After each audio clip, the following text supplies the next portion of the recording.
Hello, beautiful people. So nice to be here with you to connect. I want to talk about my experiences as a brahmachari. I'll talk about celibacy and how this affected my energy and why you guys might want to consider doing that too.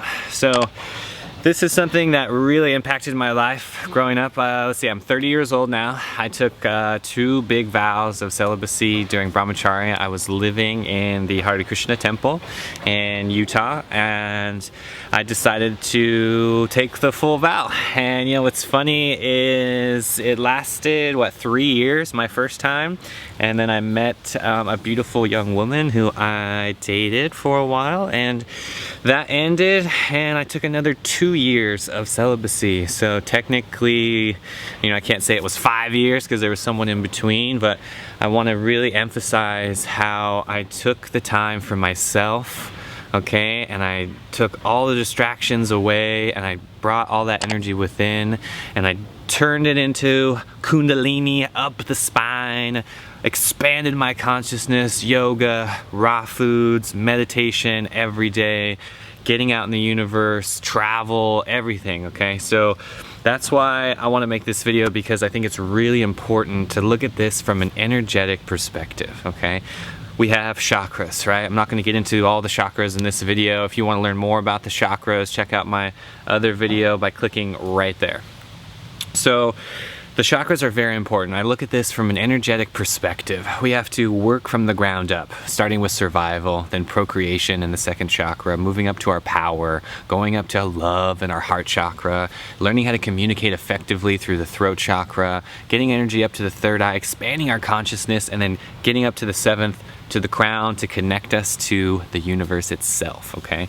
So from my perspective, I was obviously in the survival chakra. I was growing up, in high school, after puberty, the sex chakra and everything was definitely activated, let's just say that. And I had a steady girlfriend in high school for about 3 years, and all that energy was being channeled, to her, and it was being reciprocated. So that was very beautiful. And I can just describe the story because I was basically tired of all the lusty attention I was getting, because I had really short hair and I was manicured, and I was just in college, so I just was getting a lot of attention that I didn't need and I didn't want. So I started to change my appearance, and I started to make decisions to benefit myself and, reach the aspirations that I was going for. So what did I do? I started to grow my hair out and grow a beard, and I decided to really take this to the next level by taking a vow of celibacy.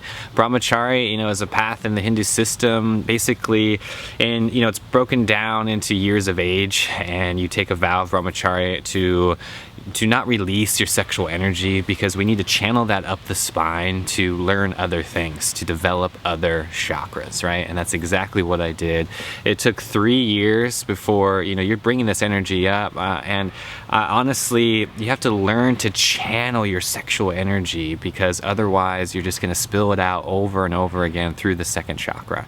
Honestly, it was probably over a year of just, wet dreams and crazy just experiences, because I didn't really understand how to channel my energy up the spine. So it wasn't until I got really into yoga, meditation. I took 3 years in college, and then I got certified as a yoga teacher. So I am very confident in the path, and that's what it takes for you to really get the energy flowing and directing it where you want to consciously, okay? So if you're thinking about taking a vow of celibacy, or if you are on a vow of celibacy right now, that is awesome. I really, really think it's important to just take the time in your life to dedicate it for yourself, okay? I feel like, especially in the beginning with myself, here in this Western culture, we look for ourselves through our partner, and that's a very, beautiful thing. It's just, it's not right. It doesn't happen. You can't find happiness through somewhere else. You can't experience yourself through somebody else. You need to take time to go within, okay? This is the difference between codependency and interdependence, okay? You have to be dependent on yourself. Yes, there are things that you can't do without that person in your life, and that's great. You need to learn how to make yourself happy first, and then other people are just gonna see that, and it's gonna spread because love and happiness is contagious. So again, I really want to just promote this. You know, it's not a very you know, flashy topic, or very, you know, not a lot of people talk about it, because this is what it takes. You got to put in the work, okay? And I know we live in this culture of, you know, temporary gratification. You know, the senses are designed to free us, not enslave us, okay? So I know we get caught by our senses, and that's purely from environment, okay? So change your environment. Get outside in nature. You know, I love to ride my bike. I love hiking. You really need to take the time to get away from those distractions in your life, okay? Get in tune with your own energy, master your own energy, and use the techniques, yoga, tai chi, whatever resonates with you, to bring that energy up the spine, unlock higher consciousness, bring clarity on your true purpose here in life, and take action. I mean, it's literally that simple. So that's why celibacy worked for me. It might not work for you. You don't know until you try it, you know? You might need to take some time, you know, and quit masturbating and quit, you know, purging your sexual energy and channel it up the spine, because that is the key for you to get more energy in a natural, sustainable way. We don't need coffee, we don't need this, we don't need stimulants, you don't need caffeine, you don't need any of that. The universe provides everything. Tap into that infinite energy which is within us, around us, and everywhere. Okay?